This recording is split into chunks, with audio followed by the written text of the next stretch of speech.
I've been thinking recently about how different signs can manifest in really different ways. So you might have a Scorpio friend who's maybe got more of the attributes that are the negative side of Scorpio, and you might have a Scorpio friend that just is the higher octave of what the sign represents.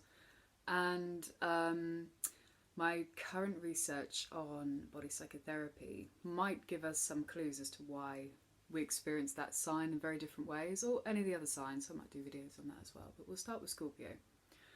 So Scorpio is a water sign. Water generally absorbs, and any of the water signs tend to really feel their environments.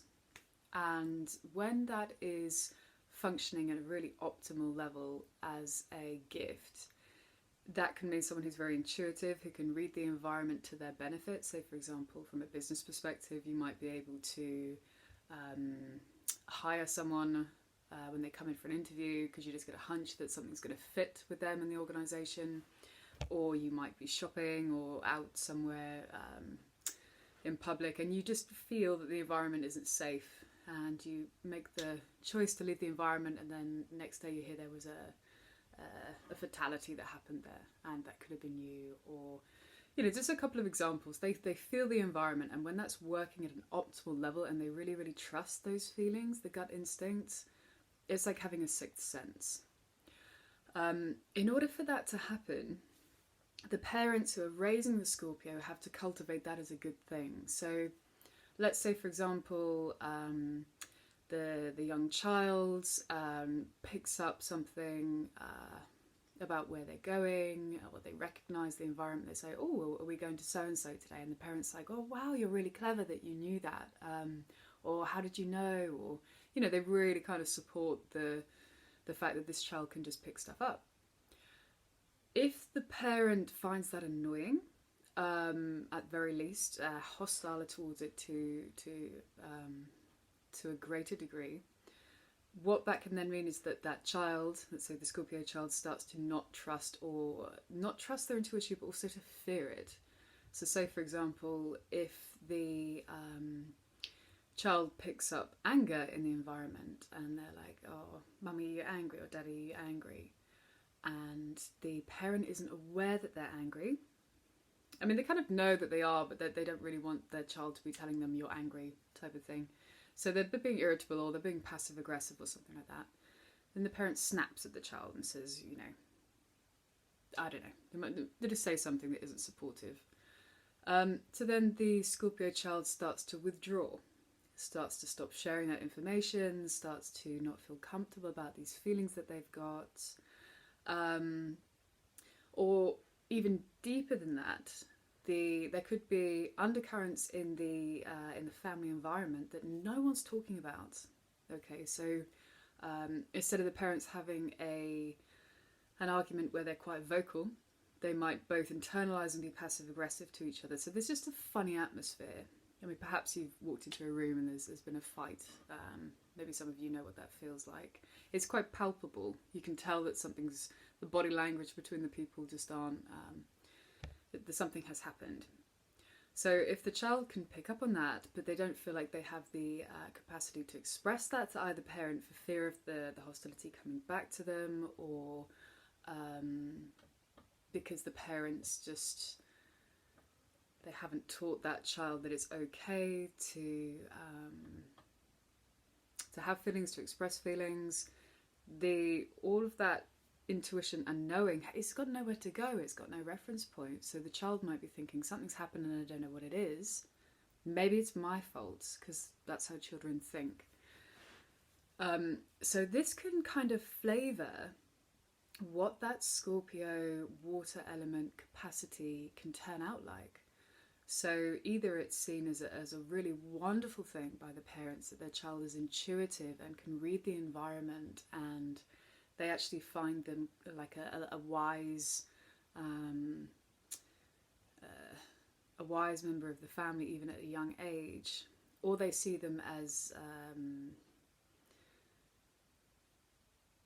irritable, annoying, or they see them as interfering or getting in the way of their relationship with their partner, or whatever it might be. Because if Scorpio and water, they feel what's happening, so there's a truth to what's going on in the environment. But unless that is validated, the child just won't know. They'll either think they're going crazy, or that it was their fault, or that there's something wrong with them, there's something different about them. And that can lead into an adult who doesn't trust their own feelings, doesn't trust other people, reads subtext in everything,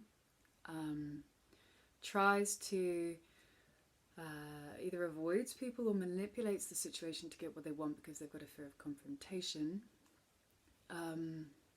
Or if it's all been really supported, it's an adult who's very intuitive, very wise, who can pick and choose their friends very well because they know what feels safe and what feels unsafe.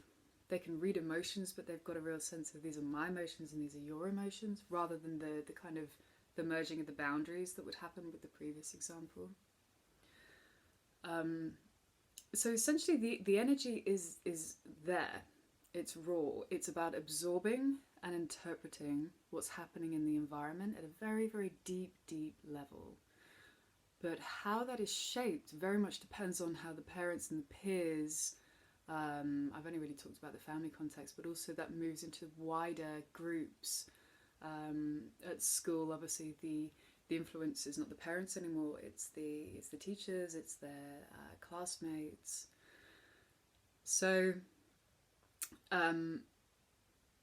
all of those things can attribute to how that energy is used and understood through the subjective lens of the individual.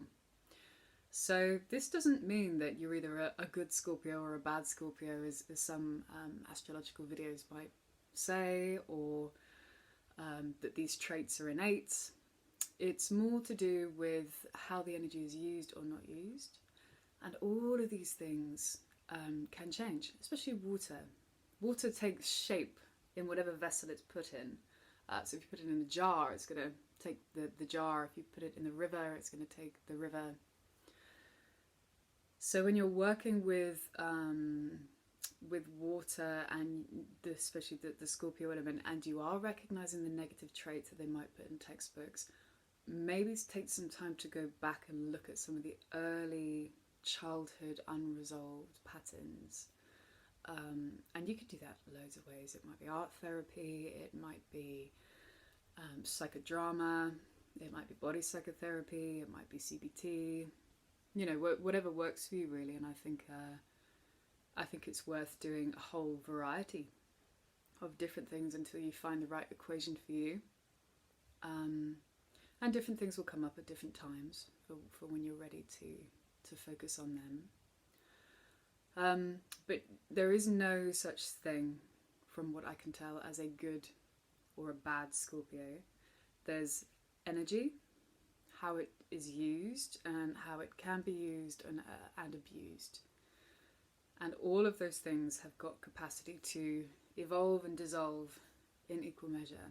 They just take awareness and choice.